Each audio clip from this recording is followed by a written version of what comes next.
സ്വർഗത്തിൽ എന്നേക്കും സ്ഥിരമായിരിക്കുന്ന, നമ്മളെ രൂപാന്തരം വരുത്തുവാൻ, നമ്മുടെ ആത്മീക ജീവിതത്തിന്റെ വഴിത്താര വിരിക്കുവാൻ കർത്താവ് നമുക്ക് വേണ്ടി നൽകിയ തിരുവചനത്തിലേക്ക് നമ്മുടെ ശ്രദ്ധയെ തിരിക്കാം. 1 പത്രോസിന്റെ ലേഖനം 2-ാമത്തെ അധ്യായം, അതിന്റെ 4, 5, 9, 10 ഈ വാക്യങ്ങളാണ് നമ്മളെ കുറിവാക്യമായി തെരഞ്ഞെടുത്തിരിക്കുന്നത്. ഈ വാക്യഭാഗങ്ങൾ 1 പത്രോസിന്റെ ലേഖനം കഴിഞ്ഞ കുറച്ചാഴ്ചകളായിട്ട് കർത്താവ് എൻ്റെ ഹൃദയത്തോട് വളരെ ശക്തമായി അത് പഠിക്കുവാനും അതിൽ നിന്നും സന്ദേശങ്ങൾ ദൈവജനത്തോട് അറിയിക്കുവാനും ഒരു നിയോഗമായി ഞാൻ മനസ്സിലാക്കിയാണ് ഈ വചനത്തിലേക്ക് തിരിഞ്ഞത്. ഞാൻ 2-ാം അധ്യായം 4, 5, 9, 10 വാക്യങ്ങൾ വായിക്കുന്നു. മനുഷ്യർ തള്ളിയതെങ്കിലും ദൈവസന്നിധിയിൽ ശ്രേഷ്ഠവും മാന്യവുമായ ജീവനുള്ള കല്ലായ അവന്റെ അടുക്കൽ വന്നിട്ട് നിങ്ങളും ജീവനുള്ള കല്ലുകൾ എന്ന പോലെ ആത്മീക ഗ്രഹമായി യേശുക്രിസ്തു മുഖാന്തരം ദൈവത്തിന് പ്രസാദമുള്ള ആത്മീക യാഗം കഴിപ്പാൻ തക്ക വിശുദ്ധ പുരോഹിത വർഗമായി പണിയപ്പെടുന്നു. 9, 10 വാക്യങ്ങളോട് നോക്കാം. നിങ്ങളോ അന്ധകാരത്തിൽ നിന്നും തന്റെ അത്ഭുത പ്രകാശത്തിലേക്ക് നിങ്ങളെ വിളിച്ചവന്റെ സൽഗുണങ്ങളെ ഘോഷിപ്പാൻ തക്കവണ്ണം തെരഞ്ഞെടുക്കപ്പെട്ട ഒരു ജാതിയും രാജകീയ പുരോഹിത വർഗവും വിശുദ്ധ വംശവും സ്വന്തം ജനവുമാകുന്നു. മുമ്പേ നിങ്ങൾ ജനമല്ലാത്തവർ, ഇപ്പോഴോ ദൈവത്തിന്റെ ജനം. കരുണ ലഭിക്കാത്തവർ, ഇപ്പോഴോ കരുണ ലഭിച്ചവർ തന്നെ. സഭയായി വിവിധ സഭകൾ നമ്മൾ ഒരുമിച്ച് ഇന്നത്തെ ഈ ദിവസം കൂടി വന്നിരിക്കുകയാണ്.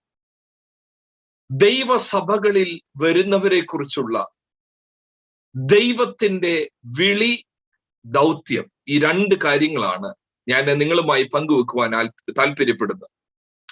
ദ കോൾ, ദ പ്രിവിലേജ്, ഒരു വലിയ ഭാഗ്യമാണ് ദൈവത്താൽ വിളിക്കപ്പെടുക എന്ന് പറഞ്ഞാൽ. ആ വിളിയെ കുറിച്ച് ഈ വാക്യങ്ങളിൽ നിന്നും, വിളി എന്നുള്ളത് ഒരു ഭാഗ്യാവസ്ഥ മാത്രമല്ല, ആ വിളിക്ക് ഒരു ദൗത്യമുണ്ട്, വ്യക്തമായിട്ടുള്ള ഒരു മിഷനുണ്ട്. കോൾ ആൻഡ് മിഷൻ, അതിനെക്കുറിച്ച് നമുക്ക് ധ്യാനിക്കാം.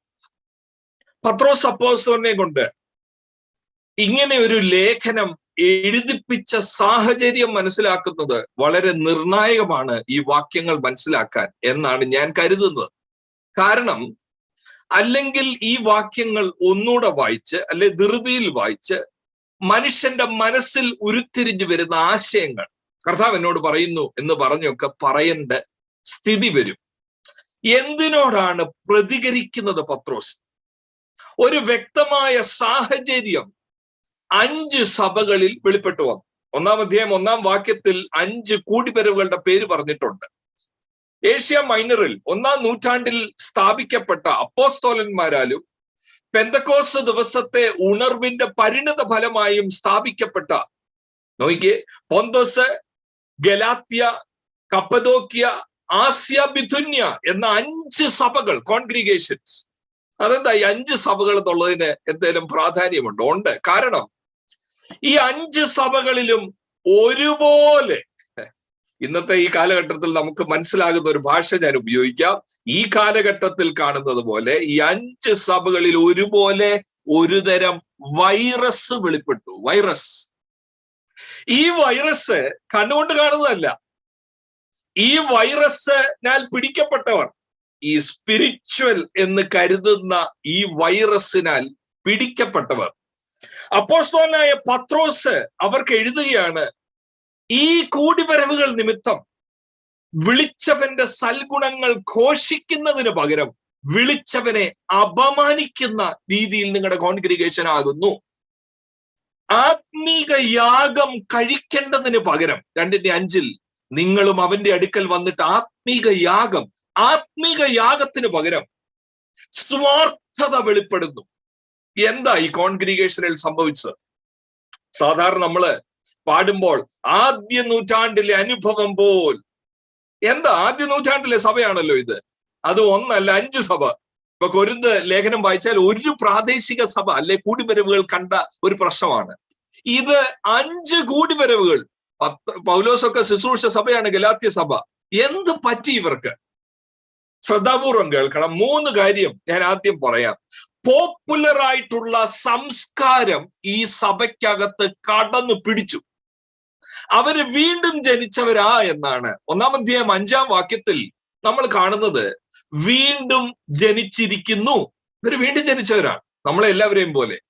നമ്മളെല്ലാവരും വീണ്ടും ജനിച്ചവരാണ് എന്നാണ് ഞാൻ കരുതുന്നത്. ഈ കോൺഗ്രിഗേഷനിൽ ഉള്ളവർ വീണ്ടും ജനിച്ചിരിക്കുന്നു എന്ന് ഒരു പ്രാവശ്യം മാത്രമല്ല, 1-ാം അധ്യായം 23-ാം വാക്യത്തിൽ പിന്നെയും പത്രോസ് പറയുന്നു, കെടുത ബീജത്താലല്ല കെടാത്ത ബീജനത്തിനാ ജീവനുള്ള നിലനിൽക്കുന്ന വചനത്താൽ നിങ്ങൾ വീണ്ടും ജനിച്ചിരിക്കുന്നു. വീണ്ടും ജനിച്ചു. അപ്പൊ അതോടെ കഴിഞ്ഞില്ലേ? ഇന്നത്തെ രീതിയിൽ പറഞ്ഞാൽ രക്ഷിക്കപ്പെടുക, വീണ്ടും ജനിക്കുക എന്ന് പറഞ്ഞാൽ ഇനി അടുത്ത ഒരു കടമ്പയുടെ ഉള്ളൂ, സ്നാനം. 3-ാം അധ്യായം 21-ാം വാക്യത്തിൽ അതുകൊണ്ട് ഇവർക്ക് 3-ാം അധ്യായം 21-ാം വാക്യത്തിൽ സ്നാനപ്പെട്ടവരുമാണിവർ. പിന്നെന്താ ഇവരോട് പറയാനുള്ളത്? വീണ്ടും ജനിച്ചവരാണിവർ, സ്നാനപ്പെട്ടവരാണിവർ. സഭയിൽ നിന്ന് പോകാതെ സൂം മീറ്റിംഗ് ആണെങ്കിൽ അവർ സൂം മീറ്റിംഗിൽ കയറും. ഫിസിക്കൽ സർവീസ് ആണെങ്കിൽ 10 മണിക്കത്തെ സർവീസിനെ 9:50 വന്നിരിക്കുന്നവരാണിവർ. ഇവരോട് എന്തിനു ലേഖനം എഴുതണം?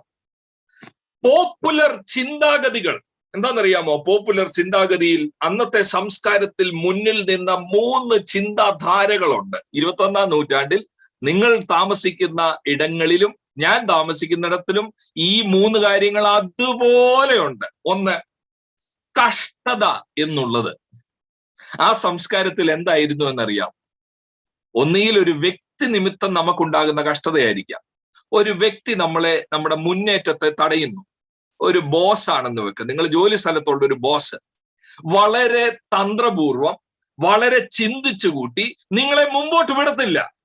അല്ലെ ഒരു അധ്യാപകനാകട്ടെ, നിങ്ങളുടെ സ്കൂളിലെ ഒരു അധ്യാപകൻ, ആ അധ്യാപകൻ നിമിത്തം നിങ്ങൾ വല്ലാതെ ബുദ്ധിമുട്ടുന്നു. അല്ലെ പോട്ടെ ഒരു അയൽവക്കക്കാരനാകട്ടെ, കഷ്ടത്തിലായി.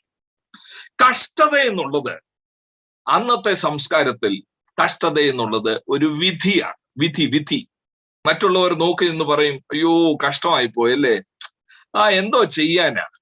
നമ്മുടെ സംസ്കാരത്തിലും കഷ്ടത എന്നുള്ളത് വിധിയാണ്. നമ്മളാരും വിധി എന്നുള്ള പദം പറയത്തില്ല. നമ്മൾ പറയും, കർത്താവേ ഒരു വിശാലത വരുത്തണേ. കഷ്ടത ഉൾക്കൊള്ളാൻ വയ്യ. കഷ്ടതയ്ക്കകത്ത് ദൈവ പദ്ധതി ഉണ്ട് എന്ന് ചിന്തിക്കാൻ പോലുള്ള ശക്തിയില്ല. കഷ്ടത എന്നുള്ളത് ഇന്ന് മാറണം, നാളെ മാറണം. ഇതിപ്പം ഫെബ്രുവരി മാസമായി, ഓഗസ്റ്റിന് മുമ്പ് ഒരു മറുപടി വേണം. കഷ്ടത എന്നുള്ളത് സ്വീകരിക്കാൻ ഒക്കത്തില്ല. അതിനകത്ത് ഭാഗ്യമുണ്ടെന്ന് തിരിച്ചറിയത്തില്ല. ഞാൻ പറയുന്ന വാക്കുകൾ ശ്രദ്ധിക്കണം. കഷ്ടത എന്നുള്ളത് വിധിയാണ്. This is bad. അയ്യോ എന്താ ഇങ്ങനെ സംഭവിച്ചത് എന്ന് ചോദിച്ചുകൊണ്ടിരുന്ന സംസ്കാരം ചർച്ചിനകത്തും വന്നു. ഈ കൂടിവരവുകളുടെ ഉപവാസ പ്രാർത്ഥനകൾ എന്തിനു വേണ്ടിയായി മാറിയെന്നറിയാം? കഷ്ടം മാറണം. അവര് പിടിച്ചു വെച്ച് പ്രാർത്ഥിക്കാൻ തുടങ്ങി, എന്നെ എതിർക്കുന്ന ശത്രുക്കളെല്ലാം എന്തോ ആകണം, ഛിന്ന ഭിന്നമായി പോകും എന്റെ ദൈവത്താൽ. മൂന്ന് ദിവസം പോരായെങ്കിൽ 7 ദിവസം അവർ ഉപസിച്ചു. എന്നിട്ട് അവർ പാടിയ പാട്ടുകളാണ് ശത്രുക്കൾ മുൻപാകെ. കാരണം കഷ്ടത ഉൾക്കൊള്ളാനൊക്കത്തില്ല. ഉയർത്തില്ലെന്ന് ശത്രുഗണം. കഷ്ടത എന്നുള്ളത് അവർ എഴുതി വെച്ചാൽ സാത്താനെ എന്നവർ പറയും. അവർ ചിന്തിക്കുന്നത് പോപ്പുലർ ചിന്തയാണ്. ലോകത്തിലുള്ള ഒരാൾക്ക് കഷ്ടത ഉൾക്കൊള്ളാനൊക്കത്തില്ല. ദൈവഭാഗത്ത് വന്നിരിക്കുന്നവര്, സഭയിൽ വന്നിരിക്കുന്നവർക്ക് കഷ്ടത എന്നുള്ളത് അവരുടെ അത്രയും പോലും ഉൾക്കൊള്ളാനൊക്കത്തില്ല. കാരണം എന്താന്ന് ചോദിച്ചാൽ, ജീവനുള്ള ദൈവം എന്റെ കൂടെ ഉള്ളപ്പോഴാണോ കഷ്ടത? രണ്ടാമത് പോപ്പുലർ കൾച്ചറിന്റെ ഒരു സ്വാധീനം. മാന്യത, മാനിക്കുക, അല്ലെങ്കിൽ ഭാഗ്യം, ഒരു പ്രിവിലേജ്, ഭാഗ്യമാണ്. അയ്യോ ഇത് വലിയ ഭാഗ്യമാണ് കേട്ടോ. അന്നത്തെ കൾച്ചറിലുള്ളവർ ഭാഗ്യമായും മാന്യതയായും കണക്കാക്കിയത് എന്താണെന്നറിയാം? താമസിക്കുന്ന വീട്, ഓടിക്കുന്ന വണ്ടി. അന്നുള്ളവർ, രക്ഷിക്കപ്പെടാത്തവർ, ആ സംസ്കാരത്തിലുള്ളവർ ഒരു ഹൗസ് വാമിങ്ങിന് ചെന്നാൽ അവർ പറയും, എന്തോ ഭാഗ്യമാ നിങ്ങൾക്ക് കിട്ടിയത്, എന്തോ ഒരു വീടാ ഇത്. അല്ലെങ്കിൽ ഒരു വണ്ടിയുടെ ഒരു പ്രാർത്ഥന, വണ്ടി പുതുതായിട്ട് വാങ്ങിച്ചു, എല്ലാരും അതിന്റെ ചുറ്റിനും നിന്ന് പറയും, മാന്യതയായത് കേട്ടോ, ഒന്നുമില്ലാതെ ഇറങ്ങിയതല്ലേ. മാന്യതയും ഭാഗ്യവുമായി അന്നുള്ളവർ ചിന്തിച്ചത്, യേശുവില്ലാത്തവർ ചിന്തിച്ചത് സാമൂഹിക സാമ്പത്തിക ഉന്നമനമാണെന്നാണ്. നല്ലൊരു ജോലി വരുമ്പോ മാന്യത, കുറെ പൈസ ഒരുമിച്ച് കിട്ടുമ്പോ, ബാങ്കിലുള്ളപ്പോ ഫെഡറലിന്റെ ATM ഇവിടെ ഇരിക്കുന്നു, SBIയുടെ ATM ഇവിടെ ഇരിക്കുന്നു, HDFCയുടെ ATM തിരികെ അപ്പുറത്ത് കയറ്റിയിരിക്കുന്നു, റിലയൻസിന്റെ ഇൻഷുറൻസ് ഇവിടെ ഇരിക്കുന്നു. എന്നെ ഇനിയും തൊടാനൊന്നും ഒക്കത്തില്ല. ഇൻഷുറൻസിനാൽ പ്രൊട്ടക്റ്റഡ്. പ്രത്യേകിച്ച് ഇൻഷുറൻസുകാർ ഇപ്പൊ പറയുന്നതാണ് പ്ലസ് ആഡഡ് കൊറോണ കവറേജ്. ഇനി എന്താ? മാന്യത കിട്ടി, നല്ല വീട്, ചാരി, നമ്മൾ ഇത് കർത്താവ് എന്നെ ഇത്രത്തോളം കൊണ്ടുവന്നല്ലോ. ഇവിടെ പത്രോസ് വിപ്ലവകരമായ കാര്യം പറയാ. എന്താണെന്നറിയാം പത്രോസ് പറയുന്നത്? നോക്കിക്കേ, അനുഗ്രഹം മാന്യത എന്നുള്ളതിന് 3:14 പത്രോസ് പറയുക, നീതി നിമിത്തം കഷ്ടം സഹിക്കേണ്ടി വന്നാലും നിങ്ങൾ, അടുത്ത വാക്ക് എന്താ?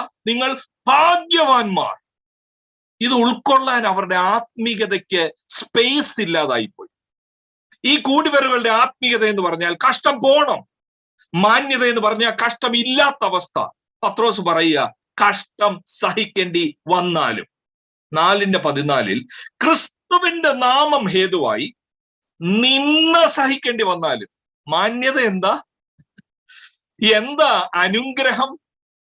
നിന്ന സഹിക്കേണ്ടി വന്നാൽ നിങ്ങൾ ഭാഗ്യവാന്മാർ. പദങ്ങൾ കാണുന്നുണ്ടോ? You are blessed. നിന്ന സഹിക്കുന്നവർ ഭാഗ്യവാന്മാരെന്ന് അവിടെ ആരും കേട്ടിട്ടില്ല. സഭയിലുള്ളവർക്കും കേൾക്കാനൊക്കുന്നില്ല. ഞാൻ ചോദിക്കട്ടെ, IPC നോർത്ത് സെന്ററിന്റെ സംയുക്ത ആരാധനയിൽ നിങ്ങളുടെ അളവുകോലിൽ അനുഗ്രഹവും മാന്യതയും എന്താ? നിങ്ങളുടെ ചിന്തയിൽ കഷ്ടത എങ്ങനെയുള്ളൊരു കാര്യമാണ്? മൂന്നാമത്, ആ കോണ്ടെക്സ്റ്റിൽ ഉണ്ടായിരുന്നത് നമ്മൾ കേട്ടിട്ടുണ്ടോ? ലജ്ജിച്ചില്ല കേട്ടോ, ഇറങ്ങിത്തിരിച്ചു, ലജ്ജിച്ചില്ല. അല്ലേ? ഉയർത്തി, ദൈവം ഉയർത്തി. ഇതെന്താണെന്നറിയാം? അന്നത്തെ കോണ്ടെക്സ്റ്റിൽ ഒരാള് ഉയർത്തുക എന്ന് പറഞ്ഞാൽ അവന് നേരത്തെ ഉണ്ടായിരുന്നതിനെക്കാട്ടിൽ കൂടുതൽ വിശാലത വരിക, ഔദ്യോഗികമായി. ഇതിനെയും പത്രോസ് ഉപയോഗിക്കുന്നുണ്ട്. 2-ാമത്തെ അധ്യായം അതിന്റെ 7-ാമത്തെ വാക്യത്തിലും 6-ാമത്തെ വാക്യത്തിലും ഒക്കെ അവനിൽ വിശ്വസിക്കുന്നവർ ലജ്ജിച്ചു പോകയില്ല. യേശുവിൽ വിശ്വസിക്കുന്നവർ. പക്ഷേ ഒരു പുനർനിർവചനം ഈ 3 സങ്കല്പങ്ങളെയും മാറ്റുക. അല്ലാതെ ഇവിടെ ആള് കുറഞ്ഞതല്ല ഇവിടുത്തെ പ്രശ്നം. പത്രോസ് ലേഖനം എഴുതുന്നത്, 100 പേരുള്ള സഭയെ 70 പേരായി മാറി, ഞാനൊരു ലേഖനം എഴുതി അവരെ ഒന്ന് ചലഞ്ച് ചെയ്തിട്ട് അല്ല ഇവിടെ ആടിയാടി നിൽക്കുന്ന വിശ്വാസികൾ, രക്ഷിക്കപ്പെട്ടിട്ടും സ്നാനപ്പെടാൻ ഇങ്ങനെ മടിച്ച, അതൊന്നും അല്ല ഇവിടുത്തെ വിഷയം. ഇവിടുത്തെ വിഷയം സഭയ്ക്കകത്ത് വന്നു, വെള്ള ഷർട്ട് ഇട്ടിട്ടുണ്ട്, കൈയടിച്ചു പാടുന്നു, കഷ്ടതയെന്ന് എഴുതി വെച്ചാൽ ഹോ എന്ന് പറഞ്ഞ് ശാസിക്കും. മാന്യത എന്ന് പറഞ്ഞാൽ ഒറ്റ കാര്യ തലയിലുള്ളൂ, എനിക്കൊരു ഉന്നമനം വേണം. ലജ്ജിച്ചു പോകത്തില്ല എന്ന് പറഞ്ഞാൽ എന്നെ എതിർക്കുന്നവർ താഴെ വീണ് ഞാൻ അവരുടെ മേളിൽ കയറണം. ഈ ആത്മീകത. ഇനി വചനത്തിലൊന്ന് നോക്കിയേ. വചനത്തിലൂടെ 3 കാര്യങ്ങൾ പറയാം. 1-ാമത്തെ വാക്യത്തിൽ 1-6 യേശു കർത്താവിന്റെ പുറകെ വന്നു, അവർ രക്ഷിക്കപ്പെട്ട് സ്നാനപ്പെട്ടു. 1-6 പറയുന്നത്, നിങ്ങൾ അല്പനേരത്തേക്ക് നാനാ പരീക്ഷകളാൽ ദുഃഖിച്ചിരിക്കേണ്ടി വന്നാലും. ഇന്നുള്ളവർ വല്ലതും ആണെങ്കിൽ ലേഖനത്തിലൂടെ എന്തോ എഴുതും?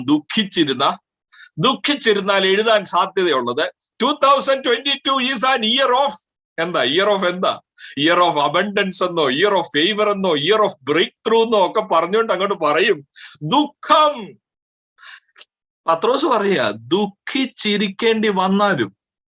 4:12 കുറച്ചുകൂടെ അത് വ്യക്തമാക്കുന്നു. നോക്കിയ 4:12 പറയുന്നത്, പ്രിയമുള്ളവരെ, നിങ്ങൾക്ക് പരീക്ഷയ്ക്കായി സംഭവിച്ചിരിക്കുന്ന അഗ്നി പരിശോധനയെങ്കിൽ ഒരു അപൂർവ കാര്യം സംഭവിച്ചുവെന്ന്. ദുഃഖം വരുമ്പോഴും പരീക്ഷ വരുമ്പോഴും കർത്താവേ, എന്താ എന്റെ ജീവിതത്തിൽ ഇങ്ങനെ? സർപ്രൈസ് ആകരുതെന്ന് ആശ്ചര്യപ്പെട്ട്, ഞാൻ ഇതല്ല പ്രതീക്ഷിച്ചത്. രക്ഷിക്കപ്പെട്ട് സ്നാനപ്പെട്ട ഞാൻ പ്രതീക്ഷിച്ചത് ഇങ്ങനെ പടിപടിയായി ഇങ്ങനെ കേറുന്നവരോ. ഇത് പത്രോസ് പറയാ, ആശ്ചര്യപ്പെടുകയേ വേണ്ട.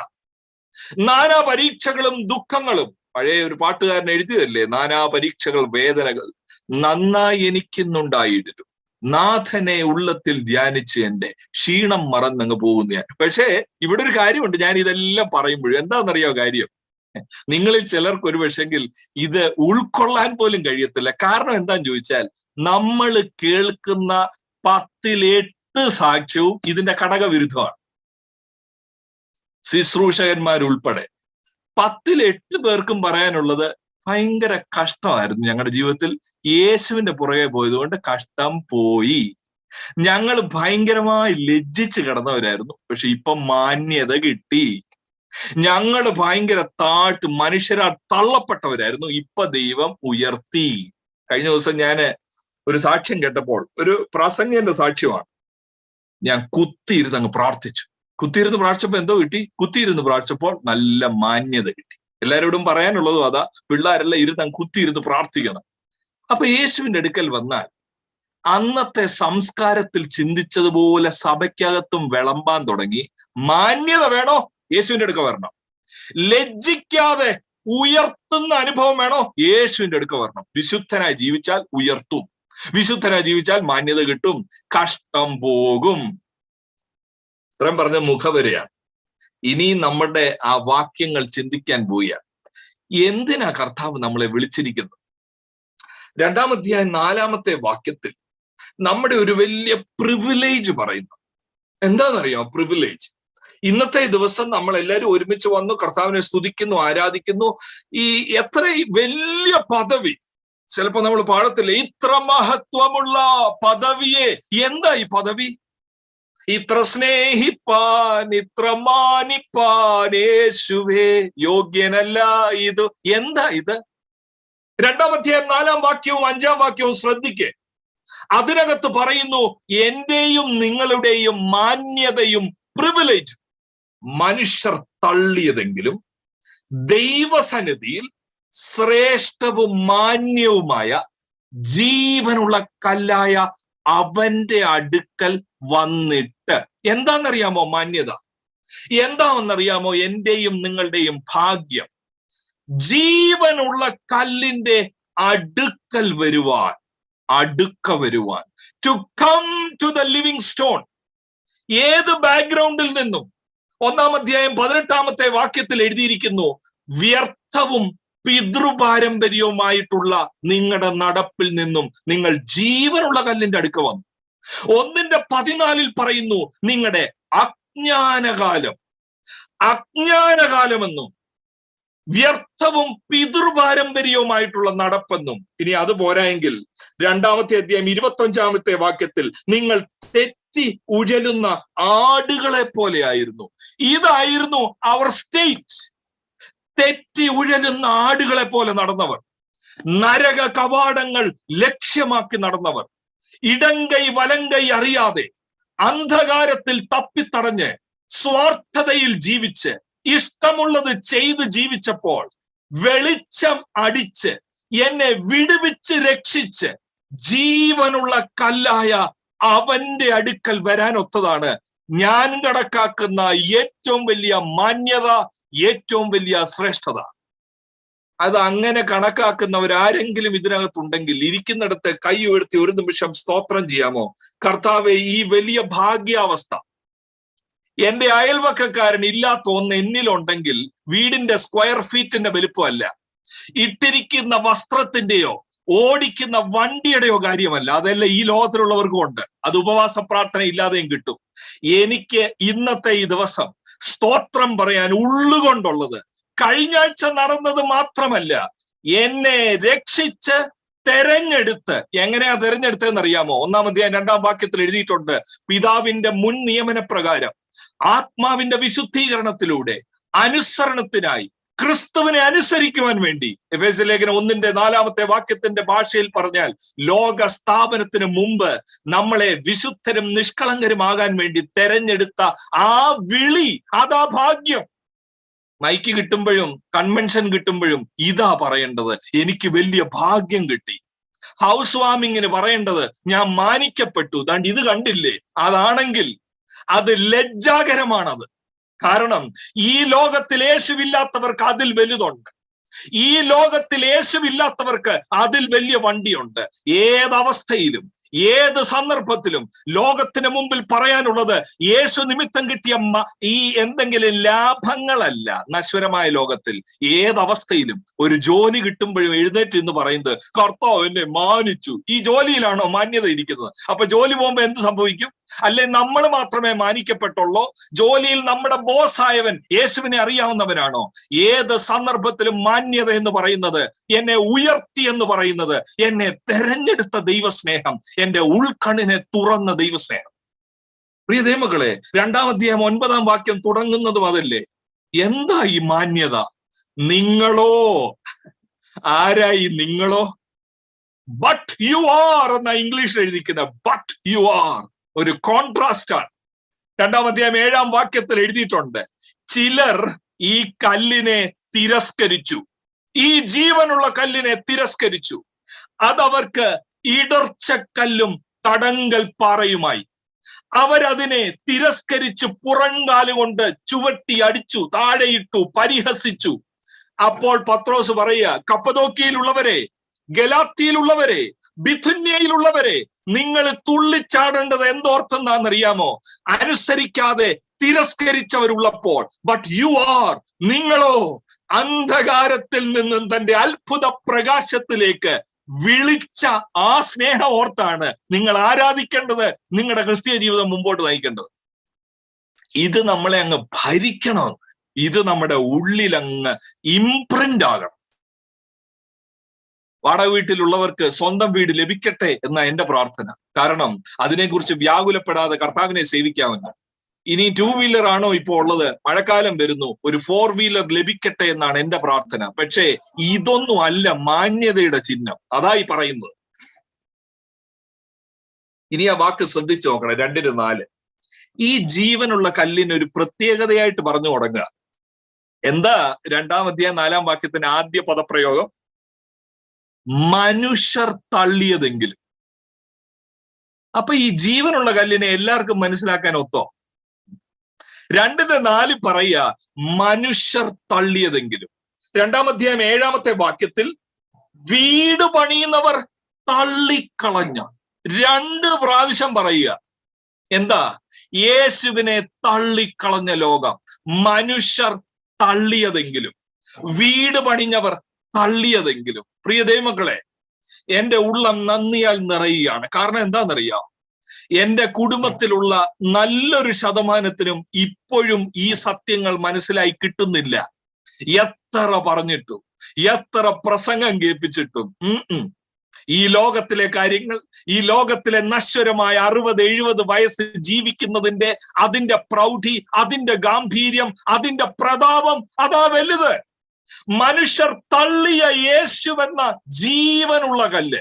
എന്താ ഈ ജീവനുള്ള കല്ലെന്നുണ്ട് അതിന്റെ പ്രത്യേകത? ആ പദപ്രയോഗത്തിന്റെ പ്രത്യേകത എന്താ?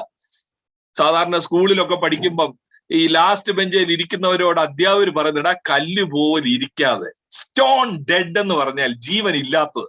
ഇതൊരു വിരോധാഭാസമല്ലേ? ജീവനുള്ള കല്ല്, കല്ല് ജീവൻ ഇല്ലാത്തതല്ലേ? മനുഷ്യർ തള്ളിയതെങ്കിലും ദൈവസന്നിധിയിൽ ശ്രേഷ്ഠവും മാന്യവുമായ ജീവനുള്ള കല്ലെന്ന് പറഞ്ഞാൽ ആ പദപ്രയോഗത്തിന്റെ അർത്ഥം എന്താണെന്നറിയാമോ? 1-ാം അധ്യായം 3-ാം വാക്യത്തിലും 1-ന്റെ 21-ാം വാക്യത്തിലും 3-ാം അധ്യായം 21-ാം വാക്യത്തിലും എഴുതി വെച്ചിട്ടുണ്ട്. എന്താ അവിടെ എഴുതി വെച്ചിരിക്കുന്ന ഈ 3 വാക്യത്തിൽ? ജീവനുള്ള കല്ലെന്ന് പറഞ്ഞാൽ മരിച്ച് അടക്കപ്പെട്ട് ഉയർത്തെഴുന്നേറ്റ, പുനരുത്ഥാനം ചെയ്ത ജീവനുള്ള കല്ലെന്നുള്ള പദപ്രയോഗത്തിൽ പത്രോസ് പറയുന്നത് മനുഷ്യർ തള്ളിയതാണിത്. ഇത് ജീവനുള്ള കല്ലെന്ന് പറഞ്ഞാൽ ഇന്നത്തെ ദിവസം നമ്മൾ ഒരുമിച്ച് കൂടി വന്ന് ആരാധിക്കുന്നത് മനുഷ്യർ തള്ളിയ കല്ലാണ്. പക്ഷേ മരണത്തെ തോൽപ്പിച്ച് ജീവനുള്ള ദൈവത്തിന്റെ അരികിലാണ് നമ്മൾ ഇന്ന് വന്നിരിക്കുന്നത്. ആവർത്തന പുസ്തകം 4-ൽ പറയുന്നത് പോലെ മരത്താൽ കൊത്തിയ, അല്ലെങ്കിൽ കല്ലുകൊണ്ട് കൊത്തിയ, എന്റെ പ്രാർത്ഥനകൾക്ക് മറുപടി തരാനൊക്കാത്ത, കണ്ണുകൊണ്ട് കാണാനൊക്കാത്ത ഒരു കല്ലിന്റെ മുമ്പിലല്ല ഞാൻ വന്നത്. ഞാൻ ജീവനുള്ള ദൈവത്തിന്റെ, ഉയർത്തെഴുന്നേറ്റ യേശുവിന്റെ യഥാർത്ഥ ദൈവത്തിന്റെ മുമ്പിലാണ് ഞാൻ വന്നിരിക്കുന്നത്. ഞാൻ ആ വാക്യം വായിക്കുമ്പോൾ എപ്പോഴും ഓർക്കും, വാസ്തവത്തിൽ കുറച്ചുപേര് ക്രൈസ്തവ ഗോളത്തിലും ചിന്തിച്ചിരിക്കുന്നത് പത്രോസ് പാറയാണ്, പത്രോസിന്റെ മേളിലാണ് സഭയെന്ന്. നോക്കിയ വാക്യം എന്താ പറയുന്നത്? പത്രോസ് എഴുതിയത് മനുഷ്യർ തള്ളിയതെങ്കിലും ജീവനുള്ള കല്ലായ എന്റെ അടുക്കൽ വന്നിട്ടെന്നല്ല, അവന്റെ അടുക്കൽ. പ്രിയ ദൈവമക്കളെ, ഒരു വ്യക്തിയുടെ അടുക്കൽ, ഒരു പാസ്റ്ററെ ദൈവം ഉപയോഗിച്ചിരിക്കാം, ഒരു പ്രവാചകനെ ദൈവം ഉപയോഗിച്ചിരിക്കാം, പക്ഷെ ഒരു വ്യക്തിയുടെ മണ്ടയ്ക്ക് ആ വ്യക്തിയെ അടിസ്ഥാനപ്പെടുത്തി ക്രിസ്തീയ ജീവിതം നയിക്കാൻ നോക്കിയാൽ somewhere you are going to fall, you are going to be out of the game. ജീവനുള്ള കല്ലായ യേശുവിന്റെ അടുക്കൽ വന്നിട്ട് ദ പ്രിവിലേജ്. ഇനി ആ വാക്യം വളരെ ശ്രദ്ധാപൂർവം നോക്കണം. കാരണം ഈ ജീവനുള്ള കർത്താവ്, യഥാർത്ഥ ദൈവം, സത്യ ഏക ദൈവം, അതാ 2:4. പക്ഷെ 5-ാം വാക്യമാണ് ഉൾക്കൊള്ളാൻ വയ്യാത്തത് ഈ പത്രോസിന്റെ വിശ്വാസികൾക്കും ഇന്നത്തെ ആൾക്കാർക്കും. എന്താ? മനുഷ്യർ തള്ളിയതെങ്കിലും ദൈവസന്നിധിയിൽ ശ്രേഷ്ഠവും മാന്യമായ ജീവനുള്ള കല്ലായ അവന്റെ അടുക്കൽ വന്നിട്ട്. നമ്മളെല്ലാം വന്നു, രക്ഷിക്കപ്പെട്ടു, സ്നാനപ്പെട്ടു. വന്നിട്ട് ഇനി എന്താ? ഇനി എനിക്ക് മാന്യത വേണം, ഇനി എനിക്ക് ഉയർച്ച വേണം, ഇനി എന്റെ കഷ്ടത പോകണം. പക്ഷെ ആ വാക്യം നോക്കി, എന്താ വാക്യം പറയുന്നത്? അവന്റെ അടുക്കൽ വന്നിട്ട് നിങ്ങളും, അണ്ടർലൈൻ ചെയ്യേണ്ട വാക്കാ, നിങ്ങളും. എന്തോ നിങ്ങൾക്ക് എന്തു പറ്റി? നിങ്ങളും ജീവനുള്ള കല്ലുകൾ എന്ന പോലെ. എന്താ വാക്കിന്റെ അർത്ഥം? ഞാൻ ഓർക്കുന്നു, എന്റെ കൊച്ചുനാളിൽ ഞങ്ങളുടെ ലോക്കൽ ചർച്ചിൽ പല പ്രാവശ്യവും അയിരൂര് ഞാൻ ഈ വാക്കുകൾ കേട്ടിട്ടുണ്ട്. ആരാധന നയിക്കുന്നവര് കൈയും കെട്ടി നിർവിചാരികളായി ഇരിക്കുന്നവരെ ഒന്ന് ഉണർത്താൻ വേണ്ടി, ജീവനുള്ള കല്ലുകളായ നമ്മൾ കൈകളെ ഉയർത്തി കരങ്ങളെ തട്ടി. ജീവനുള്ള കല്ലെന്ന് പറഞ്ഞാൽ സാധാരണ ചിന്തിച്ചു വെച്ചിരിക്കുന്ന കുലുങ്ങുക, അനങ്ങുക, കൈയടിക്കുക, സ്തോത്രം പറയുക. കാരണം ജീവനുള്ള കല്ലായിട്ട്, അല്ലെങ്കിൽ മരക്കുറ്റി പോലെ ഇരിക്കരുത്, കൈയടിക്കുക. അപ്പൊ അത് കേട്ട് സാധാരണ എല്ലാവരും കൈയടിക്കും. കാരണം ജീവനുള്ള കല്ലല്ലേ, ഒരു അനക്കമൊക്കെ വേണ്ടേ? കല്ലായിട്ടല്ല, ജീവനുള്ള കല്ല്. എന്താ ഈ വാക്യത്തിന്റെ അർത്ഥം? വിപ്ലവകരമായ ഒരു കാര്യമാണ് പത്രോസ് പറയുന്നത്. നമ്മുടെ ആത്മീയ ഗോളത്തിൽ വേണ്ടും പോലെ പ്രകാശം കിട്ടാത്ത ഒരു കാര്യമാണിത്. അത് ഞാൻ പുറകാലെ പറയാം എന്താണെന്ന്. ആ വാക്കൊന്ന് നോക്കിയേ. ഈ ജീവനുള്ള കല്ലിനൊരു പ്രത്യേകതയുണ്ട് 4-ാം വാക്യത്തിൽ. എന്താണെന്നറിയാമോ പ്രത്യേകത? മനുഷ്യർ തള്ളിയത്, പക്ഷെ ഇത് ശ്രേഷ്ഠമാണ്, ഇത് മാന്യമാണ്. ആരുടെ സന്നിധി? ദൈവസന്നിധി. 2 ഇവാലുവേഷൻ ഉണ്ട് യേശു എന്ന ജീവനുള്ള കല്ലിന്. മനുഷ്യരുടെ മുമ്പിൽ മനുഷ്യർ പറയും തള്ള്, നോ യൂസ്. അതാ വീട് പണിയുന്നവർ തള്ളിയ കല്ലാണ്. പക്ഷെ ദൈവസന്നിധിയിലോ ശ്രേഷ്ഠവും മാന്യവുമായ കല്ലാണ്. ഈ കല്ലിന്റെ അടുക്ക വന്നാൽ നമ്മൾ എന്തോ ആയി? നമ്മളും ജീവനുള്ള കല്ലുകൾ എന്ന പോലെ. എന്ന് പറഞ്ഞാൽ എന്താ അർത്ഥം? Expect the same thing what happen to Jesus. യേശുവിന് സംഭവിച്ചത് അത് തന്നെ പ്രതീക്ഷിക്കുക. ഏത്? മനുഷ്യർ തള്ളും, ജീവനുള്ള കല്ലായ അവന്റെ അടുക്കൽ വന്നിട്ട് നിങ്ങളും ജീവനുള്ള കല്ലുകൾ എന്ന പോലെ എന്ന് പറയാൻ കാര്യം, നമ്മൾ യേശുവിന്റെ അടുക്കലാ വന്നതെങ്കിൽ, യഥാർത്ഥ യേശുവിന്റെ അടുക്കലാ വന്നതെങ്കിൽ, ജീവനുള്ള കല്ലായ അവന്റെ അടുക്കൽ വന്നെങ്കിൽ, എക്സ്പെക്ട്, സർപ്രൈസ് ആകരുത്, expect that you and I will be rejected. നമ്മളെ തള്ളും, മനുഷ്യർ തള്ളും, പക്ഷെ മാന്യതയുണ്ട്, ഉയർത്തും. എവിടെ? ദൈവസന്നിധി. ദൈവത്തിന്റെ വരവിൽ, യേശു കർത്താവിന്റെ വരവിൽ ഉയർത്തും. യേശു കർത്താവിന്റെ സന്നിധിയിൽ ആ മാന്യതയുണ്ട്. എന്തുമാത്രം അകന്നുപോയി ദൈവമക്കളെ ഈ ചിന്താധാരയിൽ നിന്നും. നല്ലൊരു ശതമാനം വിശ്വാസികൾ ചിന്തിച്ചു വെച്ചിരിക്കുന്നത്, ജീവനുള്ള കല്ലിന്റെ അടുക്ക വന്നാൽ യേശു കർത്താവിന് കഷ്ടതയുണ്ടായി, ഇനി ഞാനൊന്ന് എൻജോയ് ചെയ്യട്ടെ. യേശു കർത്താവിന് മരണം, ഇനി ഞാനൊന്ന് വിശാലത വരട്ടെ. പക്ഷെ അങ്ങനെ അല്ലല്ലോ ബൈബിള് പറയുന്നത്. ജീവനുള്ള കല്ലിന്റെ അടുക്ക വന്നിട്ട് നിങ്ങൾക്കും യേശുവിനെ പോലെയുള്ള അനുഭവം ഉണ്ടാകുമെന്ന്. അതെന്താ? ഇവർക്ക് ഇതൊന്നും അറിയത്തില്ലേ? അതാണ് എൻ്റെ വലിയൊരു ചിന്താക്കുഴപ്പം. ഈ വാക്യം, ഈ ലേഖനം വായിക്കുമ്പോൾ ഇവർ 1-ാം നൂറ്റാണ്ടിലെ വിശ്വാസികളല്ലേ? ഇവർ രക്ഷിക്കപ്പെട്ട് സ്നാനപ്പെട്ട് ആത്മനിറവുള്ളവരല്ലേ? അപ്പോസ്തലനായ പത്രോസും പൗലോസും ഒക്കെ ഉള്ളവർ ശുശ്രൂഷിച്ച ആ സഭകളല്ലേ ഇത്? ഇവർക്ക് അറിയത്തില്ലേ ഇത്? ഇതെന്താ പലർക്കും അറിയാത്തെന്നറിയാമോ? നമുക്ക് ഈ ലോകം തിരസ്കരണവും കഷ്ടതയുമാണ് വെച്ച് നീട്ടുന്നതെന്ന് ഇന്നും പലർക്ക് വ്യക്തത ഇല്ലാത്തതിന്റെ കാര്യം 2-ാം അധ്യായം 2-ാം വാക്യത്തിൽ വ്യക്തമായിട്ട് എഴുതിയിട്ടുണ്ട്. അതെന്താണെന്നറിയാമോ? ഇന്നും മാന്യത എന്നുള്ളത് മനുഷ്യർ തരുന്നതാണെന്നും ഇന്നും ഉയർച്ച എന്നുള്ളത് നശ്വരമായ ലോകത്തിലുള്ളതാണെന്നും ചിന്തിക്കാൻ കാര്യം അഡൾട്രേറ്റഡ് മിൽക്കാണ് പുൾപിറ്റുകളിൽ ഒഴുകുന്നത്. Contaminated milk. നമ്മള് ഈ പാല് വാങ്ങിക്കാൻ പോകുമ്പോഴേ എടുത്ത് നോക്കത്തില്ല, എക്സ്പയറി ഡേറ്റ് നോക്കും. ഇപ്പൊ അത് പോരാഞ്ഞിട്ട് കുറെ യൂട്യൂബേഴ്സ് ഉള്ളത് കൊണ്ട് വലിയ സഹായമാണ്. ഇതിന്റെ ഇൻഗ്രീഡിയൻസ് ഒക്കെ നോക്കും. ഇൻഗ്രീഡിയൻസിൽ കാലറീസ് എത്ര ഉണ്ട്, ഫാറ്റ് എത്ര ഉണ്ട്, ആഡഡ് ഫ്ലേവർ ഉണ്ടോ, ആഡഡ് ഷുഗർ ഉണ്ടോ എന്നാ വേണ്ട. ഭയങ്കര ഹെൽത്ത് കോൺഷ്യസ് ആണ് ഇപ്പൊ എല്ലാവരും. കീറ്റോ ഡയറ്റ് ഉണ്ട്, ഇന്റർമിറ്റന്റ് ഫാസ്റ്റിംഗ് ഉണ്ട് എന്ന് വേണ്ട. എങ്ങനെങ്കിലും ശരീരമൊക്കെ ഒന്ന് ഫിറ്റായി ട്രിം ആയിട്ടിരിക്കുക. അത് പുതിയ തലമുറയ്ക്ക് കൂടുതൽ മനസ്സിലാകും ഞാൻ ഈ പറയുന്നത് എന്താണ്. പട്ടിണി കിടക്കും ചിലപ്പോൾ. പാപ്പായും മമ്മിയും ചോറ് വേണ്ട, എനിക്ക് ഇന്നു മുതൽ ഇനി ചോറ് വേണ്ട, ചോറില്ലാതെ ജീവിക്കുകയാണ്, പച്ചക്കറി മാത്രം കഴിച്ചു, അല്ലെ ചിക്കൻ മാത്രം മതി എനിക്ക്. Trim down. ഇവിടെ ആത്മീയതയിൽ ഒരു വലിയ പ്രശ്നമുണ്ട്. ഈ ബഹുഭൂരിപക്ഷം ആൾക്കാർക്കും മാന്യത അനുഗ്രഹവും ഈ ലോകത്തിലേക്ക് തോന്നുന്നതിന്റെ കാര്യം ആ 2-ാം അധ്യായം 2-ാം വാക്യത്തിൽ പത്രോസ് പറയാ, നിങ്ങൾക്കൊരു മാറ്റം വരണം വിശ്വാസികളെ. എന്തോ മാറണം? നിങ്ങൾ ഇപ്പോൾ ജനിച്ച ശിശുക്കളെ പോലെ രക്ഷയ്ക്കായി വളരേണ്ടതിന് എന്തോ കാംക്ഷിക്കണം? വചനമെന്ന മായമില്ലാത്ത പാൽ. അപ്പൊ ഇവിടെ എന്താ ഒഴുകുന്നത്?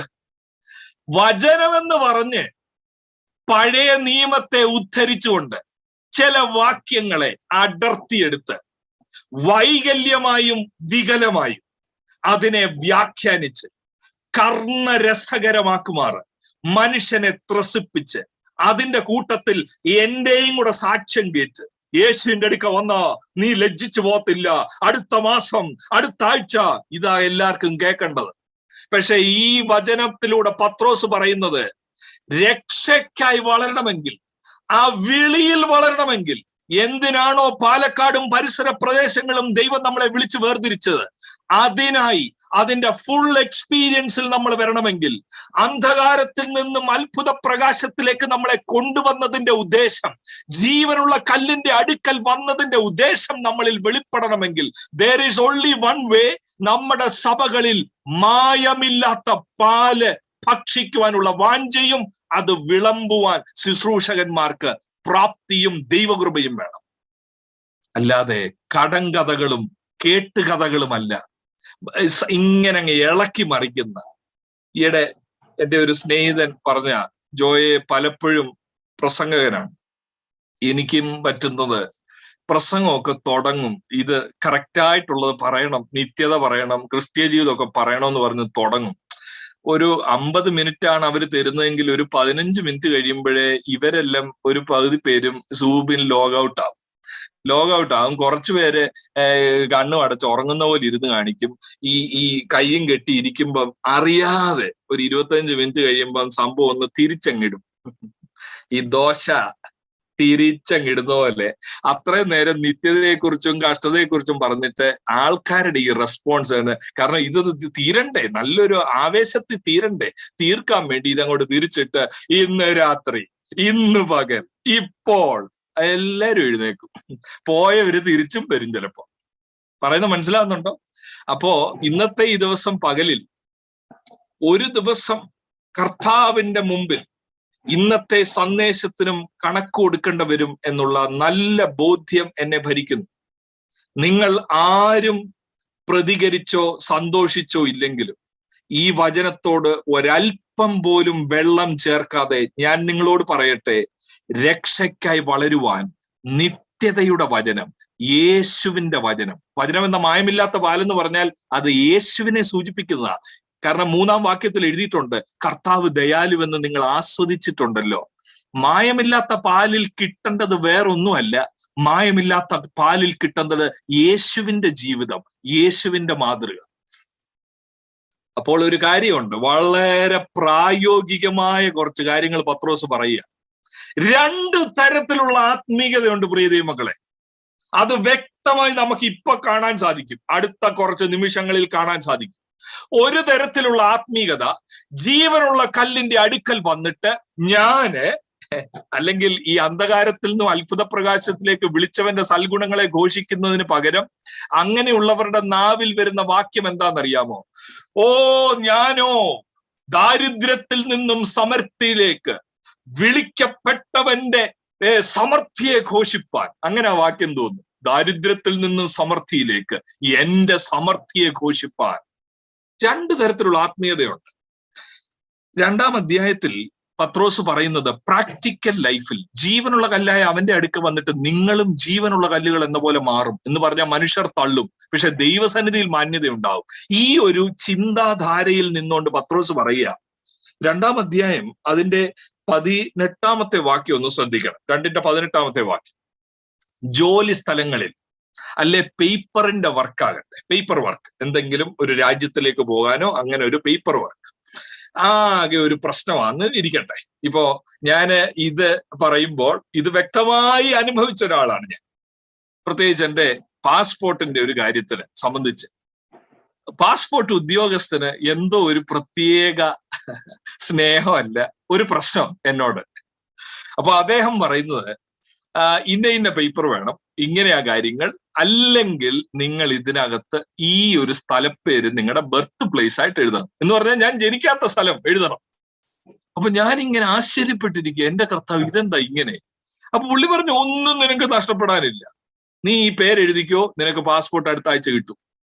പക്ഷെ നീ പറയുന്നത് പോലെ നിനക്ക് സത്യം മാത്രമേ പറയാനൊക്കത്തുള്ളൂ, അങ്ങനാണെങ്കിൽ എനിക്കൊന്ന് കാണാം, നിനക്ക് പാസ്പോർട്ട് കിട്ടും. ഇങ്ങനെ ഇരിക്കുക എന്റെ മുമ്പിൽ.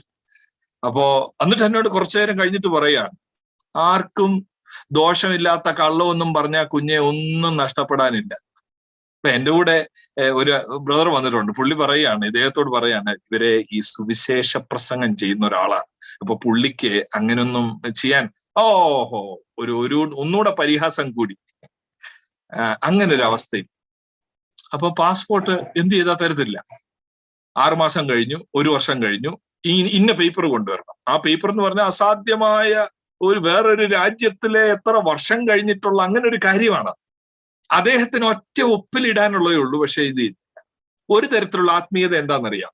ഒരു തരത്തിലുള്ള ആത്മീയത, ആ ഓഫീസിൽ നിന്ന് ഇറങ്ങി പോകുന്ന വഴി ഞാൻ പ്രാർത്ഥിക്കുക, കർത്താവേ, ജീവനുള്ള ദൈവമേ, അങ്ങ് എന്റെ കൂടെ ഉണ്ടെങ്കിൽ ഈ പുള്ളിക്ക് ട്രാൻസ്ഫർ കൊടുക്കണേ. കാരണം ആരെന്റെ കൂടെ ഉണ്ട്? ജീവനുള്ള കല്ലായ യേശുവിന്റെ അടുക്ക വന്നിട്ട് എനിക്ക് പാസ്പോർട്ട് തരത്തില്ലെന്നോ, പ്രത്യേകിച്ച് സുവിശേഷ വേലക്കാരനായ കർത്താവിന് വേണ്ടി എന്റെ ജീവിതം സമർപ്പിച്ച് എനിക്ക് തരത്തില്ലെന്നോ, കർത്താവേ, ഇത് ന്യായമല്ല, ഇത് ന്യായമല്ല, ദിസ് ഇസ് നോട്ട് ഫെയർ, ഇവനെ ട്രാൻസ്ഫർ കൊടുക്കണം. ഇപ്പൊ എനിക്ക് അദ്ദേഹത്തിന്റെ ചേംബറിലോട്ട് കയറാൻ പരിമിതിയുണ്ട്. പക്ഷെ നിങ്ങൾ വർക്ക് ചെയ്യുന്ന സ്ഥാപനത്തിലോ അല്ലെങ്കിൽ ഹോസ്പിറ്റലിലോ വല്ലോ ആണെങ്കിൽ ചിലപ്പോൾ ഒരു വിശ്വാസത്തിന്റെ ആക്ഷനോടെ വെളിപ്പെടും. എന്താന്ന് ചോദിച്ചാൽ, ആ വ്യക്തി അവിടെ ഇല്ലാത്ത സമയത്ത് പോയി കസാരയൊന്ന് കൈവച്ചൊരു പ്രാർത്ഥന, യേശുവിൻ നാമത്തിൽ ട്രാൻസ്ഫർ. അന്നത്തെ ചിലപ്പോൾ ഉപവാസ പ്രാർത്ഥനയ്ക്കും എല്ലാവരോടും പറയും, പ്രാർത്ഥിക്കണം പ്രിയ ദൈവമക്കളെ, എനിക്കെതിരെ നിൽക്കുന്ന ഈ വ്യക്തിയെ ദൈവം പറപ്പിക്കണം. അപ്പൊ വേറൊരാൾ വന്നൊരു ദൂതൂടെ ചിലപ്പോൾ അതിന്റെ കൂടെ പറയും, നീ പ്രാർത്ഥിക്കുന്ന ചില വിഷയങ്ങൾക്ക് ഈ ദിവസങ്ങളിൽ തന്നെ, നീ ഉദ്ദേശിക്കുന്നത് കാലിക്കട്ട് വരെ പോകുന്ന, പക്ഷെ കാലിക്കട്ടിന്റെ അപ്പുറം കാസർഗോഡ് വരെ പറപ്പിക്കുക. ഒരു ആത്മീകതയാണിത്. ഇതൊരു ആത്മീക ഒരു ചിന്താഗതിയാണ്. പക്ഷെ 2-ന്റെ-18 ഒന്ന് ശ്രദ്ധിച്ചു നോക്കൂ. വേലക്കാരെ എന്ന് പറഞ്ഞാൽ ആർക്കും പ്രയാസപ്പെടണ്ട. ഇതിനകത്ത് എല്ലാ വർക്ക് ചെയ്യുന്നവരെല്ലാരും, നമ്മളെല്ലാം ഇതിനകത്തുണ്ട്. സെർവൻസ് എന്ന് പറഞ്ഞാൽ അന്നത്തെ കാലത്തിൽ ഒരു പർട്ടിക്കുലർ ഗ്രൂപ്പ് ആയിരുന്നെങ്കിലും ഇന്ന് എല്ലാരെയും കുറിച്ച് ചിന്തിച്ചോ. If you are a teacher, you are here. If you are a nurse, you are here. If you are an accountant, you are here. വേലക്കാരെ എന്ത് ചെയ്യണം? പൂർണ്ണ ഭയത്തോടെ. യജമാനന്മാർക്ക്, നല്ലവർക്കും ശാന്തന്മാർക്കും മാത്രമല്ല. ഞാൻ വാസ്തവത്തിൽ ഇത് വായിച്ചപ്പോൾ ഓർത്തു, എന്റെ മലയാള പരിമിതി കൊണ്ട് ഇതെന്തോ തെറ്റ് ഞാൻ വായിച്ചതാണ്. അടുത്ത വാക്കേ ഞാൻ എൻ്റെ അമ്മയോട് ചോദിച്ചു, മമ്മിയുടെ ബൈബിള്, കാരണം മലയാളത്തിൽ ഇപ്പൊ 1-2 ഭാഷ ഒക്കെ ഉണ്ട്, എന്തുവാണ് എഴുതിയിരിക്കുന്നത്? അപ്പൊ മമ്മി അത് തന്നെ വായിച്ചു. അപ്പൊ എനിക്ക് മനസ്സിലായി, എന്റെ കർത്താവേ, എല്ലാരും ഒന്ന് നോക്കിയേ, ഏതാ യഥാർത്ഥ ആത്മീയത? ശാന്തന്മാർക്കും നല്ലവർക്കും മാത്രമല്ല, മൂർഖന്മാർക്കും കൂടെ കീഴടങ്ങിയിരിപ്പീൻ. ജീവനുള്ള കല്ലായ യേശുവിന്റെ അടുക്ക വന്നിട്ട് ഞാനും എന്താകണം? ജീവനുള്ള കല്ല് എന്ന പോലെ. എന്ന് പറഞ്ഞാൽ ജീവനുള്ള കല്ലായ യേശുവിന്റെ സ്വഭാവം എന്നി വരണമെന്ന്. യേശുവിന്റെ സ്വഭാവം ക്രൂശിൽ കിടന്നുകൊണ്ട് എന്നെ എതിർക്കുന്ന ശത്രുക്കളെല്ലാം ചിന്ന ഭിന്നമാകട്ടെ എന്നല്ല, ശത്രുക്കൾ മുൻപാകെ അതല്ല, ക്രൂശിൽ കിടന്നുകൊണ്ട് പിതാവെ ഇവർ ചെയ്യുന്ന എന്തെന്നറിയായികയാൽ ഇവരോട് ക്ഷമിക്കണമേ. അതുപോലെ മൂർഖന്മാർക്കെന്ന് പറഞ്ഞാൽ when somebody is standing against you, എന്താ ഭാവം വെളിപ്പെടേണ്ടത്? എന്തിനാ ഉപവസിക്കേണ്ടത്? കർത്താവേ, അവനെ ട്രാൻസ്ഫർ ചെയ്യാനല്ല, എന്നെ ട്രാൻസ്ഫോം ചെയ്യാൻ, എന്നെ ഒന്ന് മാറ്റാൻ, എന്നിൽ വിനയം തരാൻ, എന്നിൽ ദൈവഭയം തരാൻ, എന്നിൽ അവനെതിരെ ഒരു വല്ലാത്ത ചിന്ത വെളിപ്പെടാതെ ആ വ്യക്തിയെ സ്നേഹിക്കാൻ. ശത്രുവിനെ സ്നേഹിക്കുന്നതാണ് പുതിയ ഉടമ്പടി, ശത്രുവിനെ ഓടിക്കുന്നതല്ല. കാണുന്ന നമുക്ക് പോരാട്ടമുണ്ട്, അത് അന്ധകാര ശക്തികളോട്, ഈ അന്ധകാരത്തിലെ ദുഷ്ടാത്മസേന, സ്വർലോകങ്ങളിലെ ദുഷ്ടാത്മസേനയോട്, ഈ അന്ധകാരത്തിലെ അധിപതികളോടും. പ്രിയ ദൈവമക്കളെ, ഈ ആത്മീകതയിൽ നമ്മുടെ ഗോളത്തിൽ സംഭവിക്കുന്നത്, ഒരുവൻ വിശ്വാസത്തിൽ വന്നാൽ, രക്ഷിക്കപ്പെട്ട് സ്നാനപ്പെട്ടാൽ, ആ വ്യക്തിയുടെ മനസ്സിലിരിക്കുന്നത്, ഈ ദേശത്തിന്റെ നടുവിൽ ഞാൻ ഇറങ്ങിത്തിരിച്ചു, ഇവരെന്നെ കുറിച്ച് ഇത് ചെയ്യുന്നു, ഇവരെന്നെ കുറിച്ച് അത് പറയുന്നു, കർത്താവ് കാണിക്കോടാ, ദൈവം എന്റെ കൂടാണോ, ദൈവം നിന്റെ കൂടാണോ. ആ ഒരു മനോഭാവം തെറ്റാണ്. ആ ഒരു മനോഭാവം സാധൂകരിക്കപ്പെടുന്നത് മായമില്ലാത്ത പാല് കൊണ്ടല്ല, മായം ചേർത്ത പാല്. വല്ല ദാവീദും ഗോലിയാത്തുമോ വല്ലതും കൊണ്ടുവന്നാൽ അത് സാധൂകരിക്കപ്പെടും. ഏതാണെന്നറിയോ? നിന്റെ മുമ്പിൽ നിൽക്കുന്ന ഗോലിയാത്ത്. ആരാ ഈ ഗോലിയാത്ത്? പാസ്പോർട്ട് ഓഫീസർ, അല്ലെങ്കിൽ അവിടുത്തെ ഹെഡ് മാസ്റ്റർ. ട്രാൻസ്ഫർ തരത്തില്ലെന്ന് പറഞ്ഞാൽ ഇത് തെറ്റായ ചിന്താഗതിയാണ്. We are part of the new covenant. പുതിയ ഉടമ്പടിയിൽ ജീവിക്കുന്നവരുടെ മാതൃക യേശുവാണ്, യേശുവിന്റെ സ്വഭാവമാണ്. ജീവനുള്ള കല്ലായ അവന്റെ അടുക്ക് വന്നിട്ട് നിങ്ങളും ജീവനുള്ള കല്ലുകൾ എന്ന പോലെ, എന്ന് പറഞ്ഞാൽ ലോകം പഴിക്കുമ്പോ, ലോകം ദുഷിക്കുമ്പോൾ, എതിർക്കുമ്പോ ക്രിസ്തു സ്വഭാവം വെളിപ്പെടണമെന്ന്. എന്നിട്ട് എന്ത് പ്രാക്ടിക്കലായിട്ട് പത്രോസ് പറയാന്നറിയാം. ഒരു വർക്ക് കോണ്ടെക്സ്റ്റിലാണ് 2:18 പറയുന്നത്. 1-ാം അധ്യായം 3-ാം വാക്യത്തിൽ ഫാമിലി കോണ്ടെക്സ്റ്റ് നോക്കിയേ. 3-ാം അധ്യായം 1-2 വാക്യം, 1-2 വാക്യത്തിൽ പറയുന്നത് ഭാര്യയും ഭർത്താവും. ഇവിടുത്തെ സിനാരിയോ എന്താണെന്നറിയാം? ഒരു ഭാര്യ വിശ്വാസത്തിൽ വന്നു, ഭർത്താവ് വിശ്വാസത്തിൽ വന്നിട്ടില്ല. ഒരു തരം ആത്മീയതയുണ്ട്. എന്താണെന്നറിയാമോ ആത്മീയത? ഒന്ന് പറഞ്ഞ് മനസ്സിലാക്കാൻ വേണ്ടി ഞാൻ പറയാം. ഞായറാഴ്ച ദിവസം ഇറങ്ങുക, വൈഫ് ഇറങ്ങുകയാണ് പ്രാർത്ഥനയ്ക്ക് പോകാൻ വേണ്ടി ഇറങ്ങുക.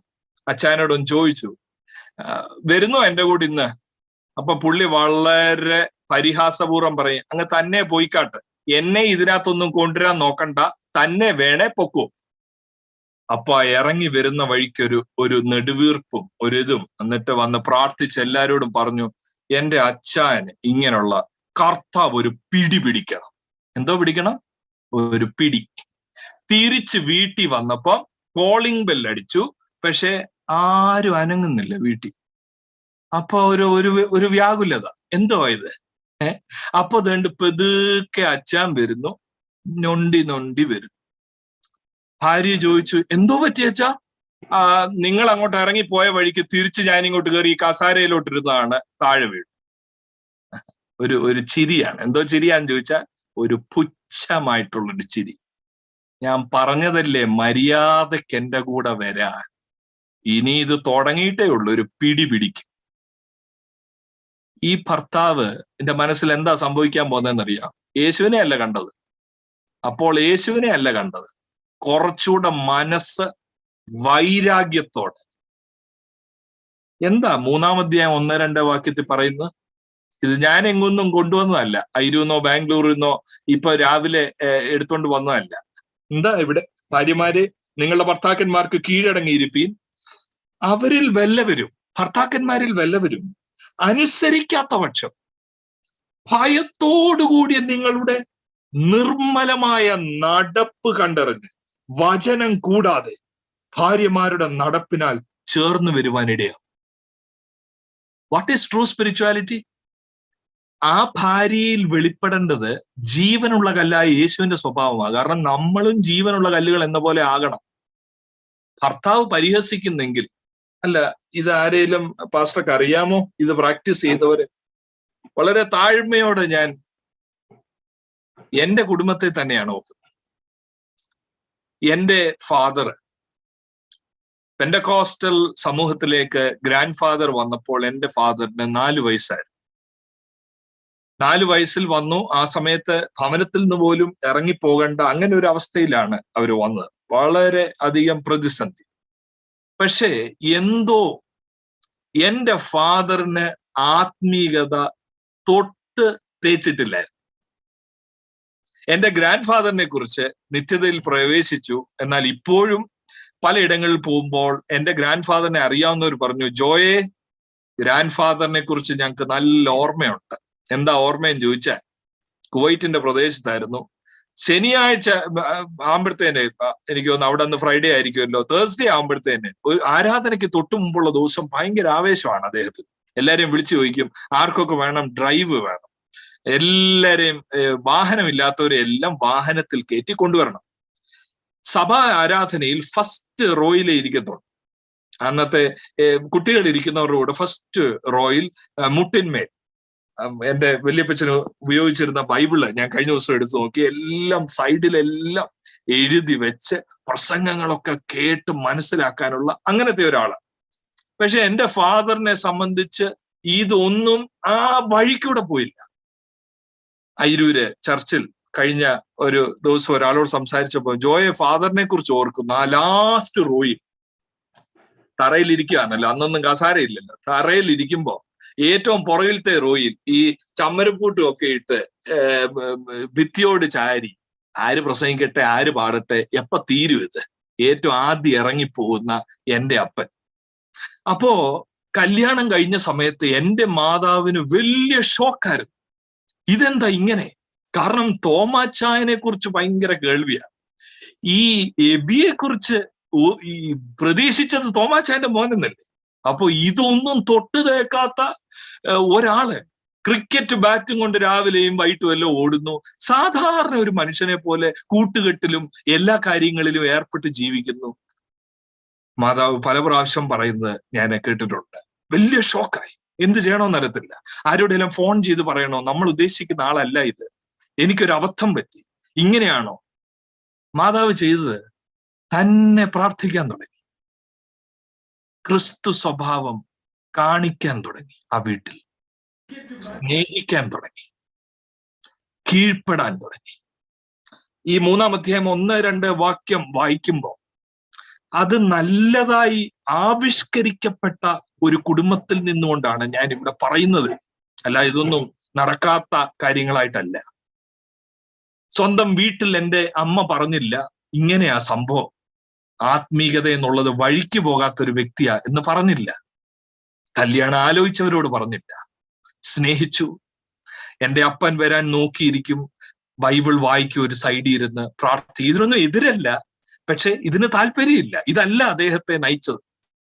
എൻ്റെ അമ്മ പല പ്രാവശ്യം പറഞ്ഞിട്ടുണ്ട്, ഒറ്റ പ്രാവശ്യം, കാരണം മമ്മിക്ക് വലിയ താല്പര്യമാണ് സുവിശേഷമല്ല, ഒറ്റ പ്രാവശ്യം ഭർത്താവ് ബൈബിളുമായിട്ടൊന്ന് എഴുന്നേറ്റ് നിൽക്കുന്നത് കണ്ടായിരുന്നെങ്കിൽ, അതിനൊന്ന് കാണാനുള്ളൊരു ഭാഗ്യം കിട്ടായിരുന്നെങ്കിൽ എന്ന് പല പ്രാവശ്യം. അതെന്ന് പറഞ്ഞാൽ വൈൽഡസ്റ്റ് ഡ്രീമാണ്, ആഗ്രഹിക്കുന്നതിനേക്കാളൊക്കെ അപ്പുറമാണ്. ഒരു പ്രാവശ്യം ഒരിടത്ത് ഒരു ബൈബിളുമായിട്ട് എഴുന്നേറ്റ് നിൽക്കുന്നത് കാണാൻ ഭാഗ്യം ലഭിച്ചായിരുന്നെങ്കിൽ എന്ന് പ്രാർത്ഥിക്കുമായിരുന്നു. എന്നാൽ ആ നിർമ്മലമായ നടപ്പ് നിമിത്തം, ഭക്തിയോടുള്ള നടപ്പ് നിമിത്തം, ക്രിസ്തു സ്വഭാവം ആവിഷ്കരിച്ചത് കൊണ്ട് എൻ്റെ പിതാവിനെ കർത്താവ് ആകർഷിച്ചു ദൈവത്തിങ്കലേക്ക്. ഇന്ന് ഒരിടത്തല്ല, അനേകമിടത്ത് കർത്താവിന്റെ മാറ്റമില്ലാത്ത വചനം പ്രഘോഷിക്കുന്നു. ഇതെന്താ ദൈവമക്കളെ? മറ്റേത് എന്താണെന്നറിയാം? മറ്റേ ആത്മീകത. ഈ ഒരു സംഭവം എൻ്റെ പിതാവിനെ കുറിച്ചും മാതാവിനെ കുറിച്ചും ഇന്ന് രാവിലെ പ്രത്യേകമായി ഈ മീറ്റിങ്ങിന് വേണ്ടി തയ്യാറെടുത്തപ്പോ എൻ്റെ മനസ്സിൽ ഒരു നിയോഗം ലഭിച്ചു അത് പറയാൻ. ഈ ഭാഗങ്ങൾ ഞാൻ നേരത്തെയും സംസാരിച്ചു, റെക്കോർഡ് ചെയ്തു. പക്ഷേ ഇന്നത്തെ ഈ ദിവസം ഈ കാര്യം സ്ട്രെസ് ചെയ്യാൻ എന്ന് പറഞ്ഞാൽ, യഥാർത്ഥ ആത്മീകത എന്ന് പറയുന്നത് ഞാൻ വരച്ച വരെ കൊണ്ടുവരും, എൻ്റെ ദൈവം എന്നോടുകൂടെ ഉണ്ടെങ്കിൽ നിനക്ക് ആക്സിഡന്റ് ഉണ്ടാകും, ട്രാൻസ്ഫർ ഉണ്ടാകും. അത് യേശുവിന്റെ മനോഭാവം അല്ലെന്ന്. യേശുവിന്റെ മനോഭാവം എന്ന് പറഞ്ഞാൽ സ്നേഹിക്കുന്നതാണെന്ന്.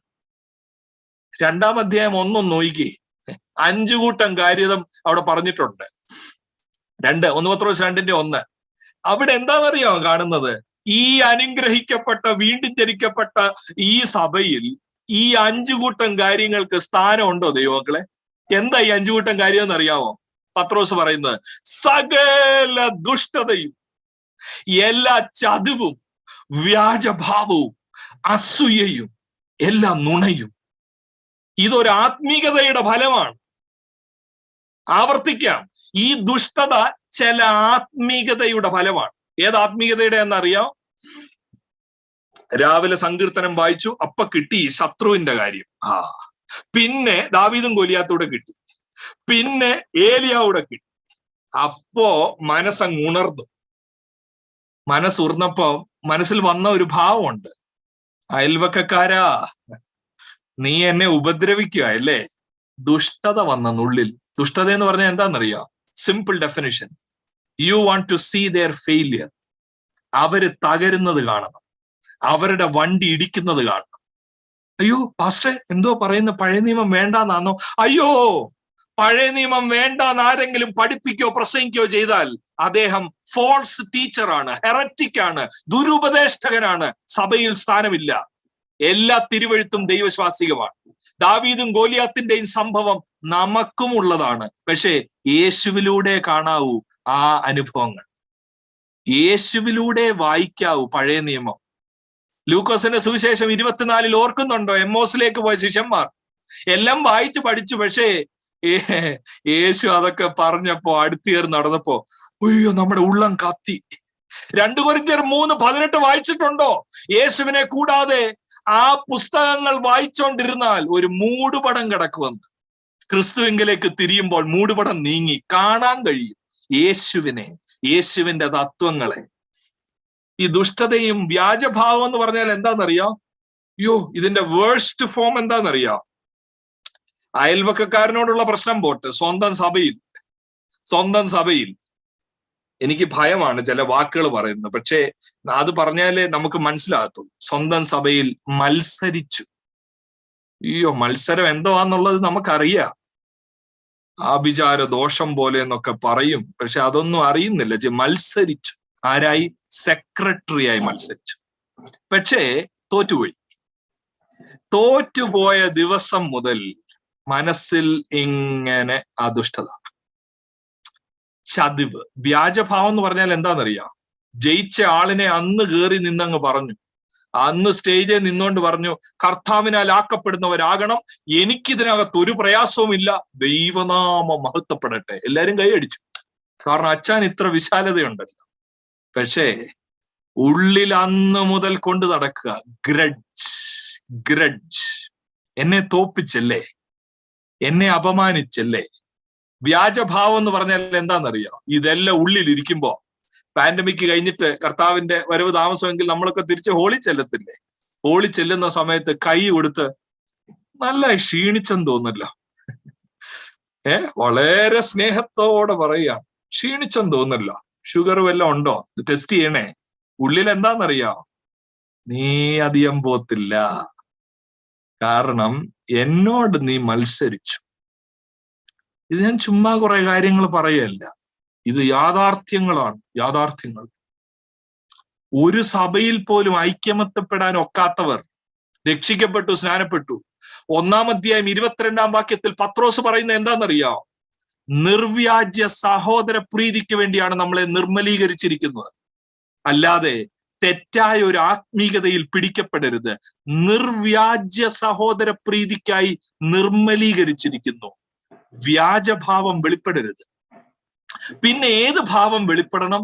4:1 എഴുതിയിട്ടുണ്ട്, ക്രിസ്തുവിന്റെ ഭാവം. നോക്കിയ 4-ാം അധ്യായം 1-ാമത്തെ വാക്യം, ക്രിസ്തു ജഡത്തിൽ കഷ്ടം അനുഭവിച്ചത് കൊണ്ട് നിങ്ങളും ആ ഭാവം തന്നെ ആയുധമായി ധരിപ്പീൻ. പ്രിയ ദൈവമക്കളെ, നമ്മളെ വിളിച്ചത് ജീവനുള്ള കല്ലിന്റെ അടുക്കൽ വന്നിട്ട് നിങ്ങളും ജീവനുള്ള കല്ലുകൾ എന്ന പോലെ എന്ന് പറഞ്ഞാൽ യേശുവിന്റെ ഭാവം എന്നിലോട്ട് ട്രാൻസ്ഫർ ആകണം. We should be touched and transformed by the living stone, Jesus Christ himself. അല്ലാതെ തെറ്റായ ഒരു ആത്മീകത, തന്നെ വിശ്വാസത്തിൽ വരുന്നവര് മത്സര ബുദ്ധിയോടെ, ജോലി സ്ഥലത്ത് എതിർക്കുന്നവരെ മത്സരബുദ്ധിയോടെ ചിന്തിക്കുന്ന ആ ഒരു ആത്മീകത പുസ്തകത്തിൽ നിരക്കുന്നതല്ല. ഇനി ശ്രദ്ധിച്ചു നോക്കിയേ, നമ്മളെ എന്തിനാ കർത്താവ് വിളിച്ചിരിക്കുന്നത്? പ്രിവിലേജ് പറഞ്ഞു, അന്ധകാരത്തിൽ നിന്ന് അത്ഭുത പ്രകാശത്തിൽ കൊണ്ടുവന്നു. ആ തള്ളപ്പെട്ട എന്ന് മനുഷ്യരുടെ മുമ്പിൽ തള്ളപ്പെട്ട കല്ലിന്റെ അടുക്ക വന്നു. 9-ാമത്തെ വാക്യത്തിൽ പറയുന്നത് എന്തിനാ നമ്മളെ ഇങ്ങനെ കൊണ്ടുവന്നത്? ജോലി സ്ഥലത്തിലും കുടുംബത്തിലും ഒക്കെ നമ്മൾ കീഴ്പ്പെട്ടിരിക്കുമ്പോ എന്താണെന്നറിയാം അവിടെ നടക്കുന്നത്? നിങ്ങളോ അന്ധകാരത്തിൽ നിന്ന് അത്ഭുത പ്രകാശത്തിലേക്ക് എന്തിനാ കൊണ്ടുവന്നത്? വിളിച്ചവന്റെ സൽഗുണങ്ങളെ ഘോഷിപ്പാൻ. എന്താ പ്രിയ ദൈവമക്കളെ ഇതിന്റെയൊക്കെ അർത്ഥം?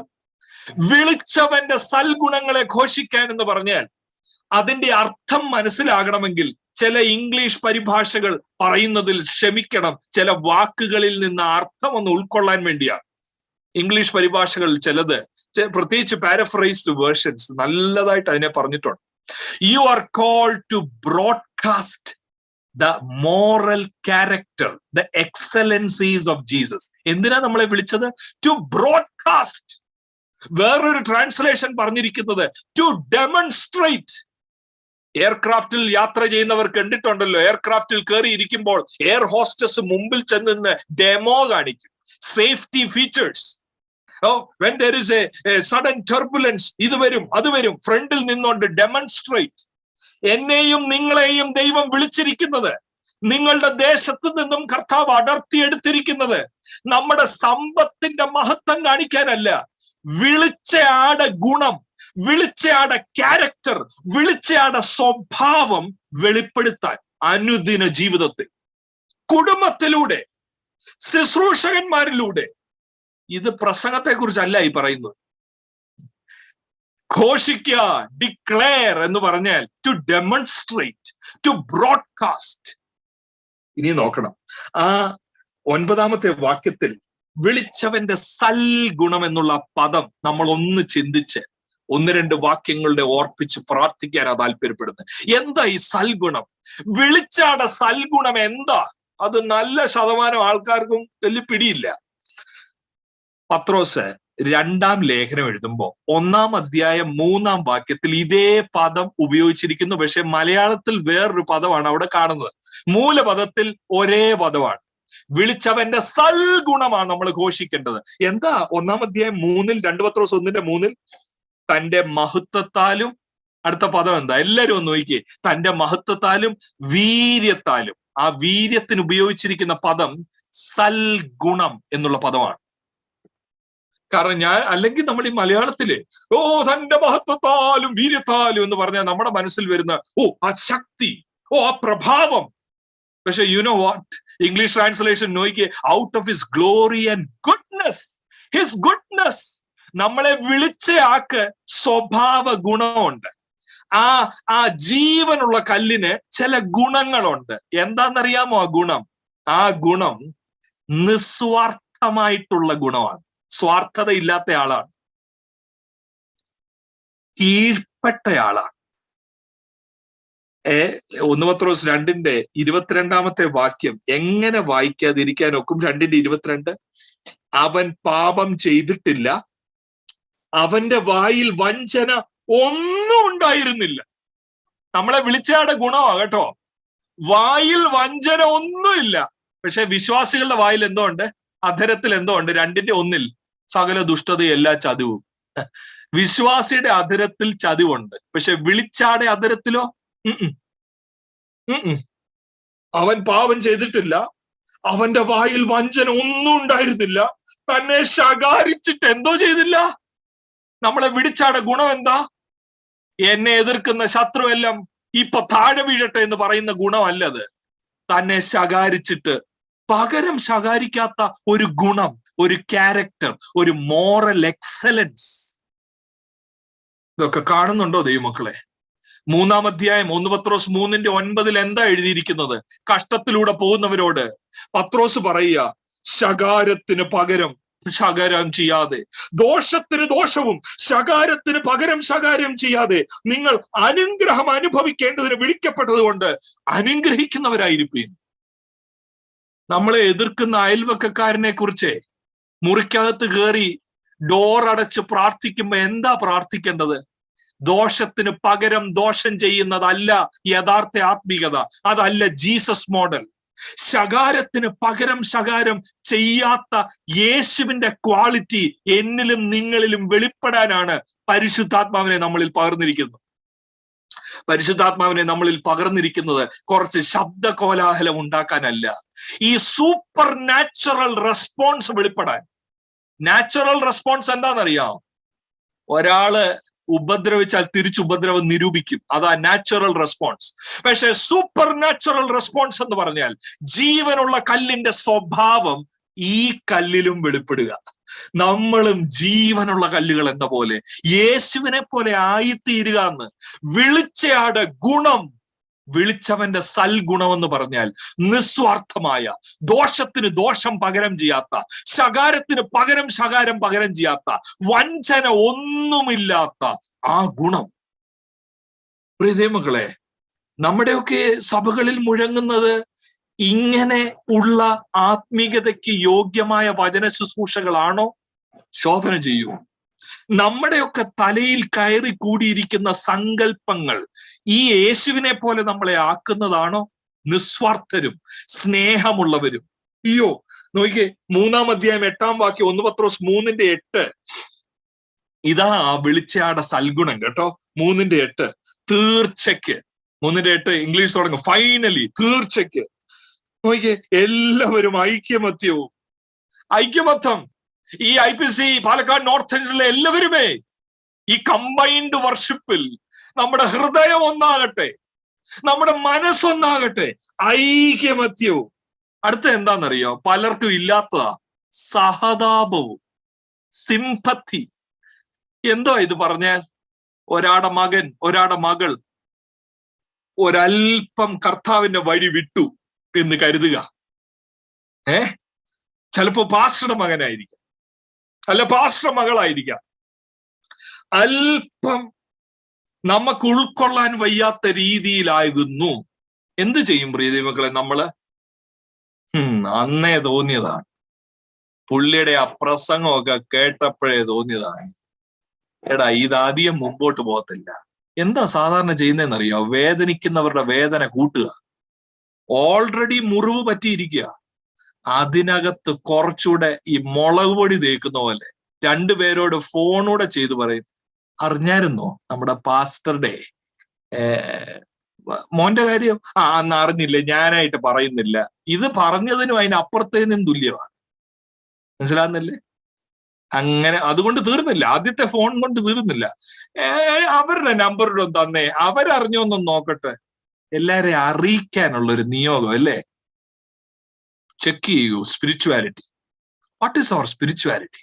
സഹതാപം എന്ന് പറഞ്ഞാൽ എന്താണെന്നറിയാം? സഹതാപം എന്ന് പറഞ്ഞാൽ, അയ്യോ അങ്ങനെ സംഭവിച്ചിട്ടല്ലോ, ഐ എം വെരി സാഡ്, ദൈവമേ ആ മകനെ മടക്കി കൊണ്ടുവരണമേ.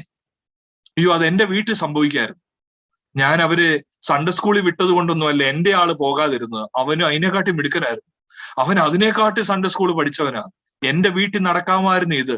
കർത്താവേ ആ പാസ്റ്റർക്ക് എന്ത് പ്രയാസം കാണും ഇപ്പോ. പാസ്റ്ററെ ഒന്ന് വിളിച്ച്, പാസ്റ്റർ ധൈര്യത്തോടിരിക്കും, പാസ്റ്റർ ധൈര്യത്തോടിരിക്കുക.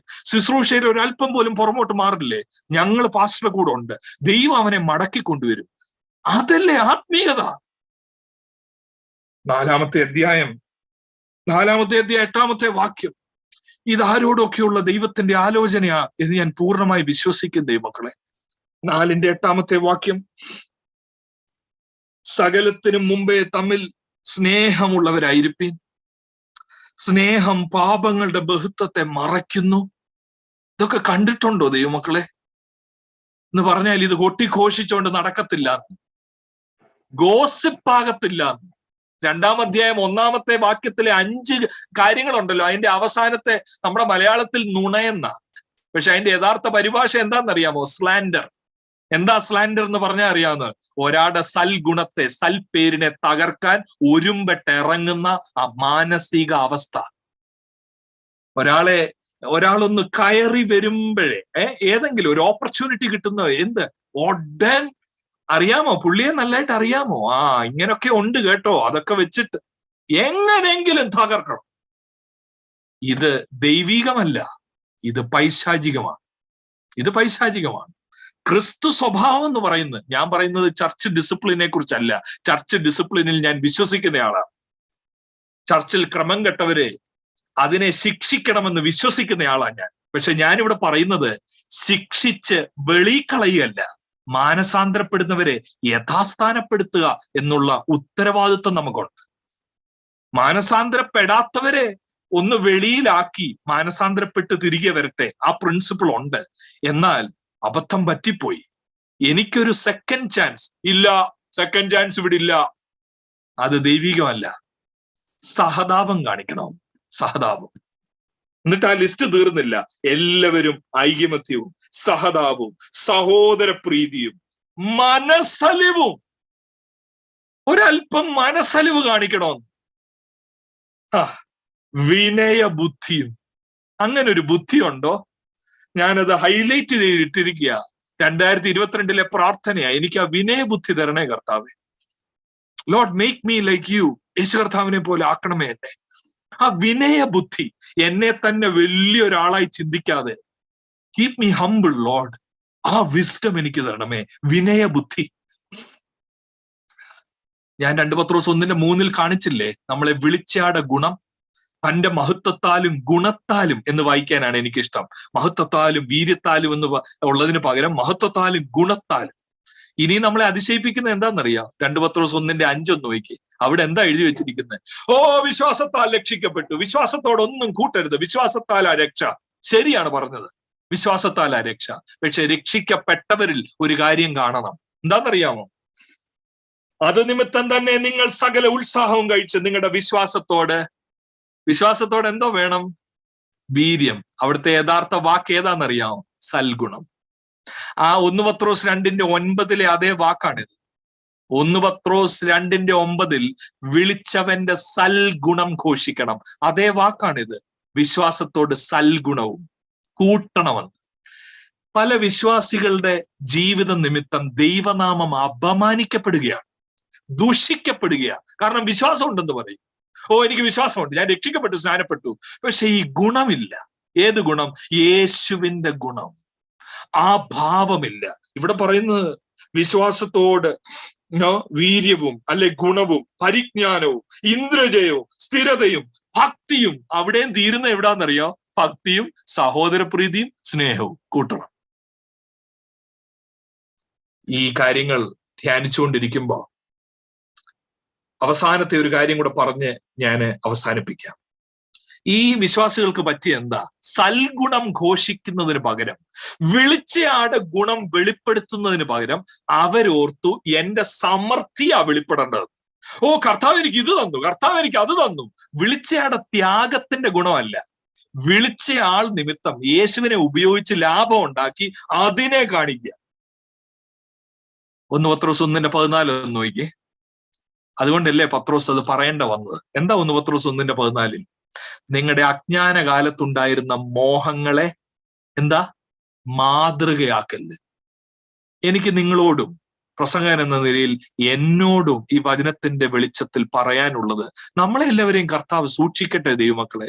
രക്ഷിക്കപ്പെട്ടു, സ്നാനപ്പെട്ടു എന്ന് പറഞ്ഞിട്ട് ഈ ലോകങ്ങളിൽ ഈ അജ്ഞാന കാലത്തുണ്ടായിരുന്ന മോഹങ്ങൾ മാതൃകയാക്കുക. എന്താ അജ്ഞാന കാലത്തുണ്ടായിരുന്ന മോഹം? ഇവിടുത്തെ വീട്, ഇവിടുത്തെ വണ്ടി, ഇവിടുത്തെ പ്രതാപം. ഇതിനാ ഒരു ദേവാലയത്തിൽ പോകുന്നത് തന്നെ എന്താ? ഞാൻ ഓഫറിങ് ചെയ്യാം, ദൈവം എനിക്ക് ഇങ്ങോട്ട് തരണം. ഞാൻ പ്രാർത്ഥിക്കാം 3 ദിവസം, എനിക്ക് ഇങ്ങോട്ട് കിട്ടണം. ഈ മോഹങ്ങൾ നേടാനല്ലേ പല ഉപവാസങ്ങൾ തന്നെ. മാതൃകയാക്കൽ എന്ന് പറഞ്ഞിട്ട് പിന്നെ ആരെ മാതൃകയാക്കണം? 1 പത്രോസ് 2:21 അത് പറഞ്ഞിട്ട് അവസാനിപ്പിക്കുക. മോഹങ്ങൾ മാതൃകയാക്കാതെ ആരെ നമ്മൾ മാതൃകയാക്കണം? 1 പത്രോസ് 2:21 എന്ത് വ്യക്തമായിട്ടാ, ഇതിനായിട്ടല്ലോ നിങ്ങളെ വിളിച്ചിരിക്കുന്നത്. ക്രിസ്തുവും നിങ്ങൾക്ക് വേണ്ടി കഷ്ടം അനുഭവിച്ച് നിങ്ങൾ അവന്റെ കാൽച്ചുവട് പിന്തുടരുവാൻ ഒരു മാതൃക. അതേ വാക്ക് തന്നെ കണ്ടോ? 1:14 മോഹങ്ങൾ മാതൃകയാക്കരുത്. മാതൃകയാക്കരുത്. ആര് മാതൃകയാക്കണം? 2:21 കഷ്ടം അനുഭവിച്ച യേശു. എന്തിന് കഷ്ടം അനുഭവിച്ചു? സ്വന്തമായി ഒന്നും നേടാനല്ല, മറ്റുള്ളവർക്ക് വേണ്ടി നിസ്വാർത്ഥമായ ആ ഭക്തി. ദുഷ്ടതയ്ക്ക് പകരം വിനയം, ദുഷ്ടതയ്ക്ക് പകരം സഹതാപം. ആ വിനയത്തിന്റെ ബുദ്ധി. മനസ്സിൽ വരുന്ന പാട്ടിന്റെ വരികൾ ഇതാ ദൈവമക്കളെ. പാപികൾക്ക് നിന്റെ സ്നേഹത്തെ എന്റെ ശീലത്താൽ ഞാൻ കാട്ടുവാൻ. അതിന്റെ ആഴം നോക്കിയത്. പാപികൾക്കു നിന്റെ സ്നേഹത്തെ എന്റെ ശീലത്താൽ ഞാൻ കാട്ടുവാൻ കാൽവറി മലമേൽ കാണിച്ച അൻപിൻ ശീലം പകർന്നിടുക. ഈ 30ാമത്തെ വാർഷിക യോഗം, ഈ സംയുക്തി ആരാധന അനുഗ്രഹമാ. എല്ലാവർക്കും ഉള്ളിൽ നിന്ന് ഇത് പാടാൻ ഒക്കുമെങ്കിൽ കാൽവറി മലമേലോട്ട് എന്നെ ഒന്ന് അടുപ്പിക്കണമേ. ആ അൻപിൻ ശീലം എന്നിൽ പകരണമേ. ദോഷത്തിന് ദോഷം പകരം ചെയ്യാത്ത, ശകാരത്തിന് പകരം ശകാരം ചെയ്യാത്ത, നന്മ ചെയ്തിട്ടും കഷ്ടം അനുഭവിക്കുമ്പോൾ അത് ഭാഗ്യമായി കണക്കാക്കുന്ന ആ ആത്മീയത.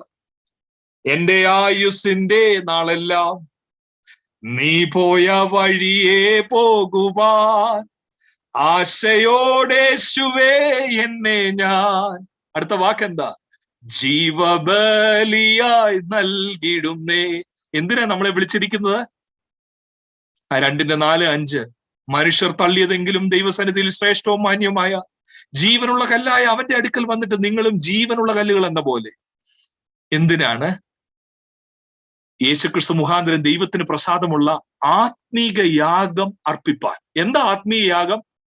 സ്തോത്രം പറയുന്നത് മാത്രമല്ല, എന്നെ തന്നെ യാഗപീഠത്തിൽ ജീവബലിയായി. ആത്മീക യാഗം എന്ന് പറഞ്ഞാൽ ഹല്ലേലൂയ സ്തോത്രം. എബ്രായ ലേഖനം 13 സ്തോത്രയാഗം മാത്രമല്ല. ഇവിടെ ആത്മീക യാഗം അർപ്പിപ്പാൻ എന്ന് പറഞ്ഞാൽ സൽഗുണം വെളിപ്പെടുത്തുന്നവരിൽ സൽഫലം കാണണം. സൽഫലം വേണമെങ്കിൽ നമ്മുടെ ജീവിതം അൾത്താരയിൽ ഇവിടെ പാടുന്ന പോലെ ജീവബലിയായി അർപ്പിക്കണം. പാലക്കാട് നോർത്ത് സെന്ററിൽ വലിയ ഉണർവിനെ കർത്താവ് അയക്കാൻ പോകുന്നു. എന്തോ ഉണർവാന്നറിയാം?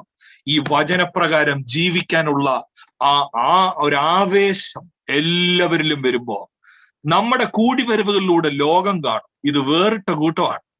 മത്സരമില്ലാത്ത, ദുഷ്ടതയില്ലാത്ത, ചതിവില്ലാത്ത, വ്യാജഭാവമില്ലാത്ത, നിർവ്യാജ മനോഭാവവും നിർവ്യാജ സഹോദരപ്രീതിയുമുള്ള, വിനയമുള്ള, ലോകത്തെ മാതൃകയാക്കാതെ യേശുവിനെ മാതൃകയാക്കിയ ഒരു കൂട്ടം ഇവിടെയുണ്ട്.